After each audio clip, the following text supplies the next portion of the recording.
आरोपींनी प्रथम महिलेच्या घरी काम करणाऱ्या मोलकरणी रेखाच्या माध्यमातून विश्वास संपादन केला। त्यानंतर तुम्हाला 25 लाखाचा बुडीत पैसा फक्त 10 लाखात परत मिळवून देऊ असे आमिष दाखवून 10 लाख रुपये उकळले। पुढे तुमच्या घरात संकट आहे, आर्थिक अडचण दूर करायची असेल तर बागेश्वर बाबांची विशेष पूजा करावी लागेल असे सांगितले। इतकेच नव्हे तर एका आरोपीला बागेश्वर बाबा बनवून आजीबाईंची फोनवर बोलणे केले आणि वेळोवेळी सोने चांदीचे दागिने हडप केले। अखेर वृद्ध महिलेच्या तक्रारीवरून विठ्ठलवाडी पोलिसांनी छापेमारी करत 5 जणांना अटक केली। अटक केलेल्या आरोपींची नावे करिश्मा दुधानी, साहिल दुधानी, उषा शर्मा, यश शर्मा आणि लवीना शर्मा। पोलिसांनी आरोपींकडून 7 लाख रुपये रोख आणि काही दागिने जप्त केले आहेत। पुढील तपास सुरू असून आणखी कोणाचा सहभाग आहे का याचा शोध घेतला जातोय।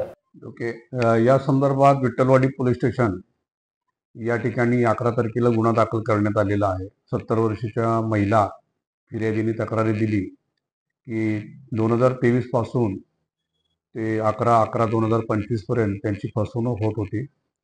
पहिल्यांदा त्यांना फ्लॅट स्वस्तामध्ये देतो असं सांगितलं आणि त्यांच्याकडून 10 लाख रुपये कॅश घेतले आणि वेळोवेळी त्यांच्याकडून सोनं आणि त्याचे काही दागिने असे त्यांच्याकडून घेतले।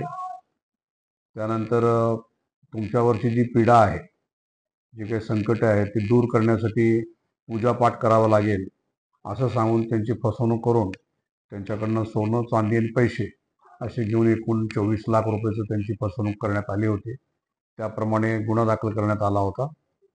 सदर गुन्ह्याचा तपास चालू असताना यातील आरोपी जे आहेत 5 आरोपी यांना आम्ही ताब्यात घेऊन चौकशी केली असता त्यांनी कन्फेशन दिलेलं आहे। त्यांना कायदेशीररित्या अटक केलेली आहे।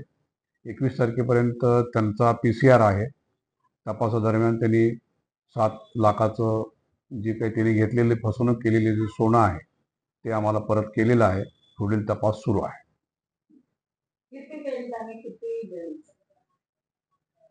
त्याच्यामध्ये एक जेंट्स आणि 2 जेंट्स 3 लेडीज राहणार उल्हासनगर। आजचा तपास चालू आहे, चौकशीत समजलं आम्हाला। ब्युरो रिपोर्ट, लोकवाहिनी मीडिया, कल्याण।